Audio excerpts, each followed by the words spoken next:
예, 저 위원장님 저기 질문 들어가기 전에 네. 자료 제출 요구 네. 의사진행 발언 좀 하겠습니다. 네, 하십시오.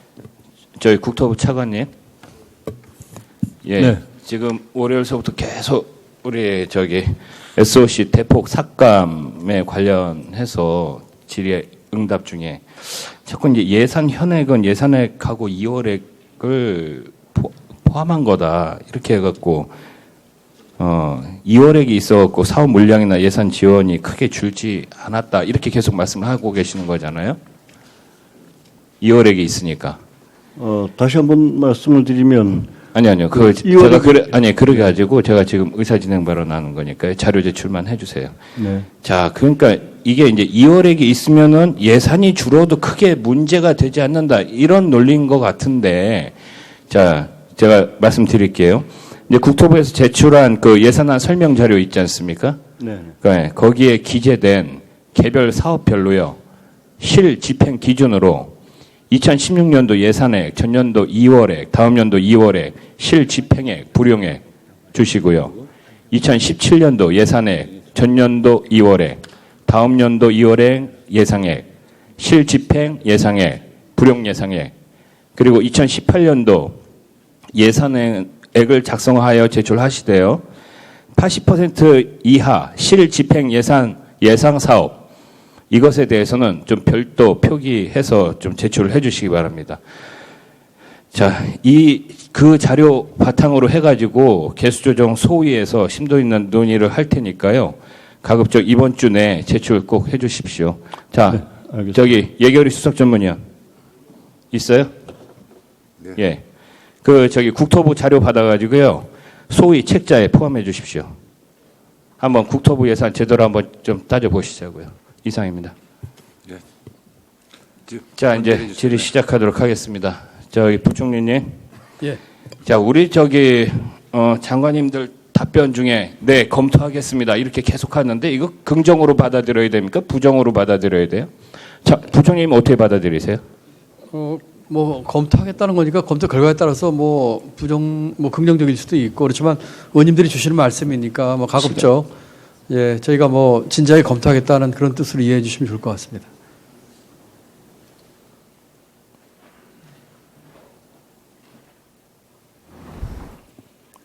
시간 좀 잘해요.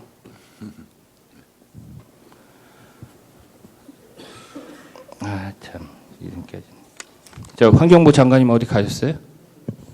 예, 잠깐 자리를 비우셔서 차관 나와 있습니다. 그러면 저 장관님 뭐 금방 들어오시나요? 아니면은 어떻게 예, 돼요? 금방 들어오실 것으로 알고 있습니다. 예, 그럼 장관님 오면은 얘기하도록 하고 식약처장님. 저기 방금 전에 우리 존경하는 서영교 의원님 질의 답변 과정에서요. 예, 청소년의 신분증 위변조 사례 형사 처벌 받으면 된다 안 된다 이렇게 물어보니까 뭐라고 답변하셨는지 아세요 지금? 아니 그 내용은 그 서영교 의원님께서 저번 질의 아니 답변을 뭐라고 하셨냐고요 처장님께서. 그 자영업자들이 그 답변을 기소유예 뭐라고 처벌을 하셨습니까? 처벌 받으면 안 된다고 하셨어요. 아니 서영교 의원님의 예. 질의의 요지는 예. 선량한 자영업자가 피해받지 않도록 방법을 강구를 하고 피해 방지 대책을 강구하라는 건데 형사처벌 받으면 안 된다고 하는 국무위원이 무슨 답변을 그렇게 합니까? 아니 그 지금 법상 법을 위반한 것에 대해서 어떻게 형사처벌을 받지 않아요? 아니 그 말씀이 아니고 그 10분의 9를 경감할 수 있는 그 내용을 지방자치단체에서 잘 몰라서 저 밑에 저희 지원시켜갖고 속기록 다시 한번 확인하세요. 알겠습니까? 예. 저희 국토부 차관님. 네. 예, 자 SOC 예산 제가 뭐 많은 의원님들께서 얘기했으니까 제가 뭐 별도로 많이 얘기 안 하겠습니까? 자, 우리 뭐 교통 및 물류 분야 예산이 확 줄었는데요. 우리 국토 면적당 도로 및 철도 연장으로 합니까? 그게 정확하다고 생각하세요? 아니면 인구 밀도를 기준으로 하는 게 정확하다고 생각하세요? 뭐 기준을 여러 가지로 볼 수 있습니다만은 국토 면적만을 기준으로 하거나 네. 인구만을 기준으로 할 경우에는 그게 좀 혹시 착시를 근데 유발할 두 우려도 가지가 있습니다. 차이가 너무 나는데요. 그래서 2018년도 예산안 제출을 하면서는 국토 면적으로 했지 않습니까? 그래서 일부 또 연구기관에서는 이제 국토 계수라고 해가지고 그 인구와 면적을 동시에 그 감안하는 뭐 그런 그 지표를 개발하기도 했습니다. 뭐 이게 어떤 뭐 정확한 뭐 국제 기준에서 어떻게 해야 된다 하는 그런 그 내용이 있는 것은 아닙니다. 그러면 유리하게 맞출 수도 있네요. 저희 부에서는 그래도 그 양자를 균형 있게 고려하는 것이 좋지 않겠느냐 하는 이번 그런 생각을 하고 2018년도 있습니다. 예산은 뭘 기준으로 했습니까? 예산안을 할 때 네. 어떤 뭐 그런 그 국토 면적당 그 SOC나 이런 것들이 그 뭐 이미 그 선진국에 육박하는 수준까지 되었다는 뭐 그런 그 고려는 있었습니다만은 그것이 구체적인 그 예산액을 산정하는 그런 기준이 된 것은 아닌 걸로 알고 있습니다. 차관 언제 임명되셨어요? 이번 6월에 됐습니다. 그 전에 직책은요?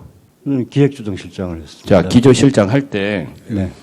그 제4차 중기 교통시설 투자 계획 발표하셨잖아요. 네, 하여튼 예. 5년간 저기 국비 92조를 포함해 갖고 총 131조를 투자할 계획이라고 그때 발표를 했었거든요. 네, 네. 보도 자료도 냈었어요. 그런데 올해 작성된 국가재정 운영 계획에는 교통 및 물류 관련 예산이 연평균 9.4%씩 감소해 가지고 2021년에는 12.5조 원으로 떨어집니다. 자, 이게 1년 만에 이렇게 확 바뀌어도 되는 거예요? 정권은 바뀌었지만은 정책의 일관성은 유지해야지 되지 않아요? 어떻게 생각하세요? 중기계획상 그거는 그해의 이 국정 지표나 아니면 경제적인 상황 여러 가지 종합적으로 고려해서 롤링 플랜으로 작성하는 것으로 알고 있습니다. 저희들 국가교통 계획은 저희들 이 교통물류 비용의 절감이나 이런 차원에서 이런 바람직한 수치를 제시하고 있는 양자가 조금 이 차원이 다른 그런 계획입니다. 저희 SOC 예산이 일자리를 담보하지 않는다 이런 주장에 대해서는 어떻게 생각하세요? 그것은 어떤 주장인지 아니 어저께 그저께 계속 계셨잖아요. SOC가 일자리를 담보하지 않는다. 맞는 건 아니다 이렇게 얘기를 했는데 국토부에서 제4차 중기 교통시설 투자 계획을 발표를 하면서 생산 유발 효과 147조 원, 고용 효과 95만 명, 혼잡 비용 87조 원의 목표를 제시를 하고 이거 가겠다고 했잖아요. 작년에 이렇게 발표해놓고 올해 다 바뀌고 이거 뭐 국토부 누가 믿겠습니까 이렇게 하면은? 지금 이 SOC 투자에 따른 고용 유발 효과나 이런 부분들은 과거에 비해서는 분명히 줄어들고 있습니다만은 아직도 상당히 높은 수준이다 이렇게 보고 있습니다. 자, 다음. 저기 매매 임대 리츠 사업 관련해 가지고요. 이게 매매 임대 리츠 청년층하고 신혼부부에게 10년 임대주택 공급하는 사업이죠. 네, 그렇습니다. 자, 2016년 7월에 리츠가 설립되고 같은 해 10월서부터 매입 공고했지만은 2016년도 실적 어떻게 됩니까? 그때 2016년 말에 리츠가 구성이 돼서 그때 실적이 없었습니다. 10월서부터 매입 공고 실시했잖아요. 예, 공고를 주셨습니다. 예, 그래서 매입의 실적은 없었습니다. 없죠. 네. 올해 6월까지 실적은요. 올해는 지금 한 233호 정도. 올해 6월까지 상반기 6월까지 상반기까지 102호 주택 매입. 임대 실적은 없습니다. 자, 그런데 이제 이렇게 저조한 집행 실적임에도 불구하고 별도의 조정 없이 예산이 편성이 되고요. 또 이게 또 증액됐습니다. 리츠 융자 예산은 1,560억에서 1,560억으로 갖고 저는 이거 50% 감액 해야지 된다고. 그 다음에 출자 예산은 저는 전액 삭감 해야지 된다고 봅니다. 어떻게 생각하세요? 의원님 지적하시는 대로 그 작년도도 실적이 별로 좋지를 않았고 올해의 경우에도 저조한 것이 사실입니다. 그래서 저희가 제도 개선안을 마련을 했습니다. 이게 제일 문제가 되는 게 그 매입 단가가 지금 수도권이나 지방이나 다 똑같이 이제 3억으로 되어 있는데 이 부분을 수도권의 경우에는 4억으로 상향 조정하고 또 그 해당 그 매입할 수 있는 건물의 권령 그것도 이제 지금 10년에서 15년으로 확대를 하고 리츠의 출자 비율도 2배로 지금 그 올리는 그런 제도 개선안을 마련했습니다. 저희들 제도 개선안 기대하기로는 마련했으니까요. 예. 올해는 삭감하고 이런 걸 올해대로 통해서 한번 해보시고 그다음에 2019년도 예산에 증액을 하도록 하겠습니다. 예, 이런 부분들을 통해서 활성화될 것으로 그렇게 기대하고 있습니다. 저는 기대 못 하고 있어요. 지금 1년 만에 이렇게 정책이 바뀌는데 무슨 기대를 합니까? 자, 집주인 임대주택 사업이요. 다음. 이게 이제 주거 취약계층에게 저렴하게 임대주택 공급하는 사업이죠. 네, 내년도 예산에 4천억 원 편성이 돼 있고요. 그렇습니다. 예. 2016년도 원래 목표 몇 호였습니까? 총 540호. 그렇습니다. 사업 실적은 실적은 저조한 실적입니다. 이거 21호입니다. 예. 이거 뭐 예산 삭감되는 게 당연한 거 아니에요?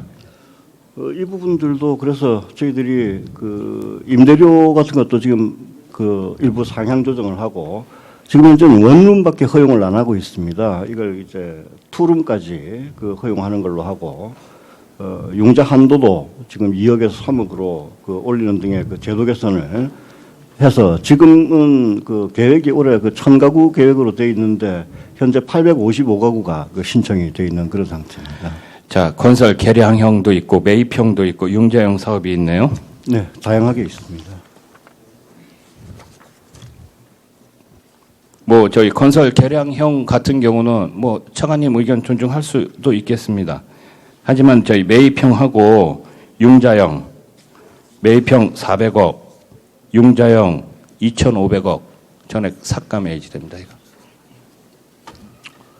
뭐 아까 그 의원께 설명을 드렸습니다. 아니, 여러 가지 그 제가 제도를 여기서 통해서 저기 논쟁할 필요까지는 없고요.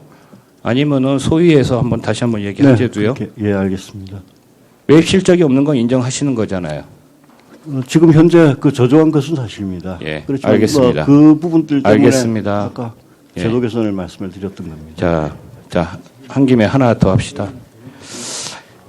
자, 지금 계속 이제 국토부 구도심 재생 사업 관련 예산 이거 계속 얘기가 나오잖아요. 도시 재생 사업. 네, 이거 저기 지난번 우리 저기 예결위 추경 심사 때 부대 의견 보고하기로 했었잖아요.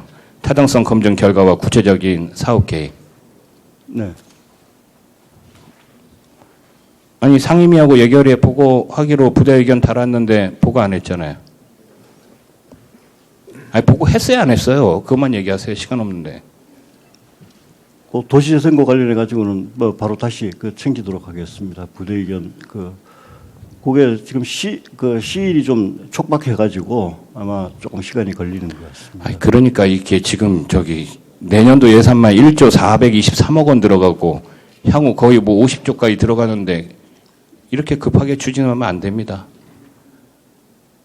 내년도 예산 전액 삭감. 자, 다음 환경부 장관 오셨어요? 네. 아까 저기 다른 의원들하고 그 질의응답 과정 중에서 4대강 녹조가 상당히 심각하다 이렇게 말씀하셨는데요. 네. 원인이 뭐라고 생각하세요? 녹조는 되게 온도 또 속도 그다음에 그 부영량화 이런 여러 가지 조건들이 그 통합돼서 일어납니다. 그래서 그 각각의 요인들을 대응하는 것이 녹조 대응이 돼야 되는 상황입니다. 아까 그 녹조 관련 예산을 갖다가 사후 관리에만 하지 말고 사전 원인 단계로 돌려야 된다 이렇게 말씀하셨잖아요. 네. 그 어떤 거 예산이 뭐 들어가 있습니까? 그래서 사전 원인 단계에서 예방하기 위해서. 지금은 이제 발생원들이 어떻게 되어 있는지에 대한 조사도 필요하고요. 그다음에 그 오염원들을 잘 처리하고 있는 시설들이 있는가도 봐야 되는데요. 대개 점 오염원은 우리가 폐수 처리장 형태에서 직접 해서 처리를 하는 거고요. 그렇지 않고 비점 오염원들에 대한 대응들이 또 필요한데요. 도시의 경우에는 이제 로면이나 이런 그 우수에 포함되는 것들이 중요하고요. 농촌의 경우에는 이제 축산 분뇨들이나 이런 것들이 밭에서 또 이렇게 그 흘러 들어가는 이런 것들이 전체적으로 다 관리가 되는 상황입니다. 뭐 환경부에서 어제 오늘 한 일 아니잖아요. 점 오염원에 대해서는 40년 동안 해왔던 거고 비점 오염원에 대해서도 20년 동안 해온 건데. 네, 그렇습니다. 근데 뭐 새삼스럽게 뭐 더 신규로 이렇게 더 해이될 게 있나요? 그런데도 불구하고 녹조는 지금 점점 더 심각해지는 상황이죠. 개선되고 있지 않습니다. 그래서 다시 한번 그 원인들을 다 돌아봐야 될 것 같습니다. 다시 점검하고 계획도 다시 수립하고 이렇게 하고 있습니다. 예, 알겠습니다. 다음 저기 산업부 장관님. 예, 차관님이시죠? 예. 자, 신재생 에너지 보급 주택 지원 사업이요. 예, 이게 올해 대비해갖고 293억 원이나 증가가 됐네요. 이거 뭐 저기 지자체별로 보조금 지급 편차로 인해갖고 소비자 자부담률이 45%에 15.8%. 뭐 제각각이에요.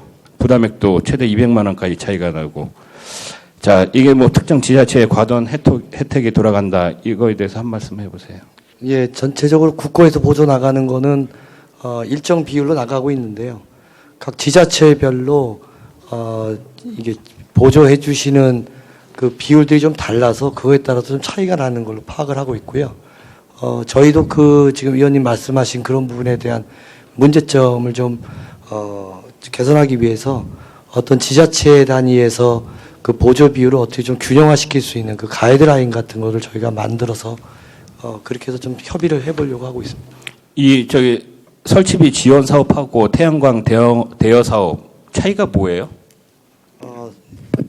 이 말씀 그대로입니다. 네.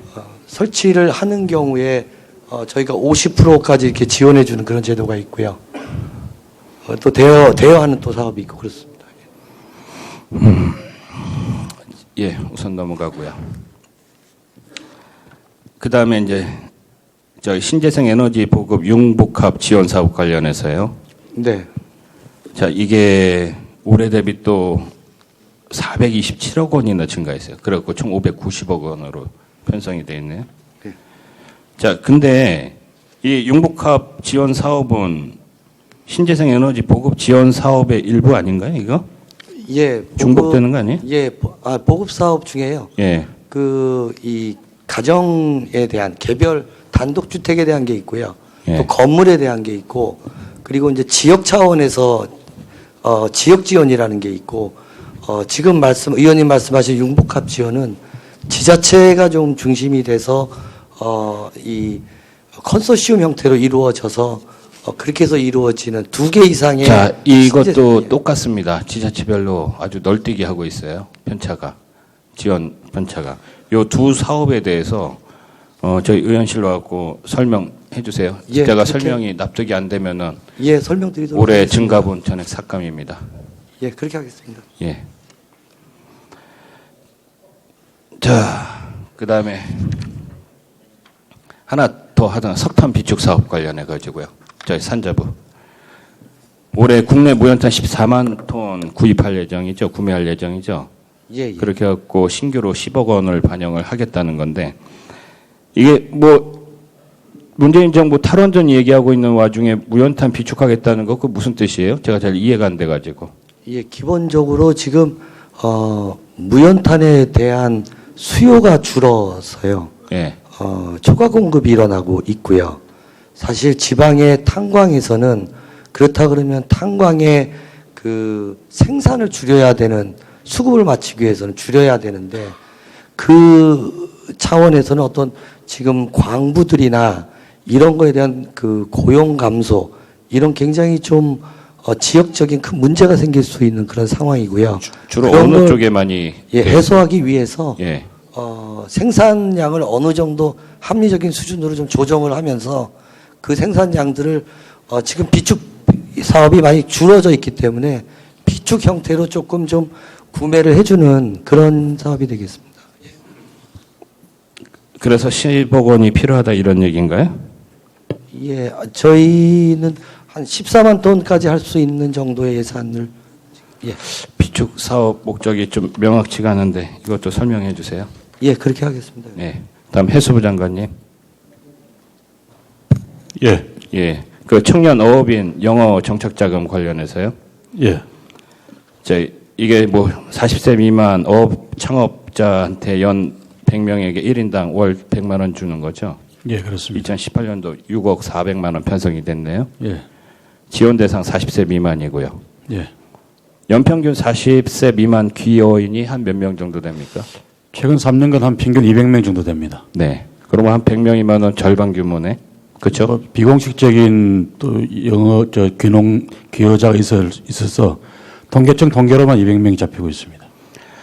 자, 이게 그 40세 미만 연평균 기여인 수가 200명 정도인데 이 조건이 있잖아요. 교육 이수하고 의지가 강하고 창의적인 아이디어가 있어 사업 계획서 제출하고 예, 예. 100명 지원하겠다는 거 너무 과다하게 예상된 거 아니에요? 어떻게 생각하세요? 그래도 저희들은 지금 공식 통계로 잡히는 게 통계청 통계로 200명이니까 예. 추가로 더 많은 청년 기여인들이 있을 수 있다고 보고요. 예. 그런 요건을 충족하는 사람들이 100명 정도는 충분히 된다고 생각하고 있습니다. 예, 한번 결산 때 보고요. 자, 다시 또 환경부 장관님. 네. 저기 우리 한국환경산업기술원 네. 이거 국정감사 때 좀 지적 많이 받으셨죠? 네, 그렇습니다. 전체적인 문제가 뭐라고 판단하세요? R&D 사업을 관리하는 제도들이 기준이나 그 평가하는 뭐 방법이나 이런 것들이 좀 체계가 좀 미흡하고요. 오랜 동안 약간 조직들이 뭐랄까 기강이란가 이런 것들이 조금 느슨해져 있는 부분들이 있는 것 같습니다. 네. 어떻게 하실 거예요? 그래서 저희 본부에서 특별히 그 조직 진단 팀을 꾸려서 전체적으로 진단하고 개선 방안을 만드는과 동시에 R&D를 관리하는 제도들을 지금 다시 만들고 있습니다. 평가 기준, 방법, 참여자 이런 것들을 다시 구성해서 그 R&D 관리 방법들을 개선하는 그런 노력을 하고 있습니다. 그러니까 지금 장관님도 기관 운영 상태가 엉망이라는 거는 인정을 하시는 거잖아요. 여러 가지 문제가 있었습니다. 네. 자, 근데 올해 추경 통해 갖고 직원 15명 충원했고 또 예산에 17명 더 증원하겠다고 해요. 전 직원 수가 181명인데 거기서 1년 사이에 213명으로 증원된다. 이 늘어나는 인력은 어디다 쓰시려고요? 예, 저희가 그 산하기관에 지금 그 보내는 인력들은 뭐 화학 안전에서부터 가습기부터 뭐 여러 가지 그 실제로 현장에서 가야 하는 업무들을 이쪽에다 많이 주고 있어서요. 실제로 업무들이 많이 늘어나는 건 사실입니다. 그러니까 많은 의원님들께서 저희 그 국정감사 기간 동안에 이 조직의 문제를 지적해 주셨는데요. 실제로 환경산업의 중요성은 정말 큽니다. 이 조직이 문제가 있다고 해서 환경산업 기술 개발 자체를 버릴 수는 없는 것이라고 생각해요. 현장 인력을 많이 충원해야겠다. 네, 그거는 좀 예. 필요합니다. 저희가 필요하면 설명을 따로 드리도록 하겠습니다. 여기 평균 연봉이 얼마입니까? 그건 제가 잘 모르겠습니다. 6,827만 원입니다. 네. 환경부 산하 기관 중에 가장 거의 높은 수준에서. 네, 기술 쪽 자, 인력. 그런데 신입 사원도 여기 4천만 원이 넘어요. 네. 환경부 산하에 그런 기관 드뭅니다. 근데 현장으로 보낼 사람도 있겠어요? 지금 어저께 최저임금 가지고 이렇게 여야 의원들 의견이 왔다 갔다 하는데. 예, 그 부분에 대해서 저희가 조직 진단 과정에서 세밀하게 더 살펴보겠습니다. 경영 실적도 D 받았어요. 잘한 데는 더 많이 해주고 싶고 더 많이 해줘야 되지만 못한 데다 이렇게 하면 어떻게 해요? 예, 조직에 대해서는 엄격하게 관리하겠습니다. 다만 환경산업 기술에 저는 내년도 예산 증액분 65억 원 삭감. 다음에 고도정 수처리 시설 설치 융자금 관련해서요. 자, 2018년도 예산은 전년 대비 44억이 증액됐습니다. 그래갖고 총 129억 8,400만 원이에요. 이게 근데 집행률이 30% 수준에도 불과한데도요, 매년 실 집행률은 고려하지 않고 예산이 편성이 됐습니다. 올해 7월 말 집행이 3.3% 됐습니다. 이런 상황에서 51.5% 증액됐는데 왜 그래요? 한번 설명해 보세요. 예, 지금 수돗물이나 이런 안전에 대한 우려들이 많고요. 아니, 노예 집행률 문제. 얘기했어요. 네? 집행률. 그러니까, 집행률이 예. 3.4%밖에 안 되는데 한번 설명해 보세요. 네, 그래서 예산들을 의욕적으로 설정은 하는 그런 문제가 있는데요. 실제로 처리 시설을 만드는 것은 조금 현실적으로 지방자치단체들이 해야 되는 일이어서 조금 쉽지는 않은 것 같습니다. 자, 이거 매년 안 되는 거니까 올해 예산 129억 중에 올해 예상 집행률 30% 고려해가지고 90억 삭감 해가지고 그냥 39억 원 내에서 편성할 필요 있으니까 그것에 제가 답변 드려요. 네, 예산 심의하시는 과정에서 제가 좀 더 설명드리도록 하겠습니다.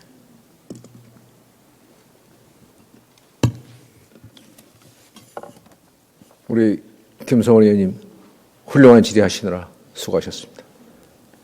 다음은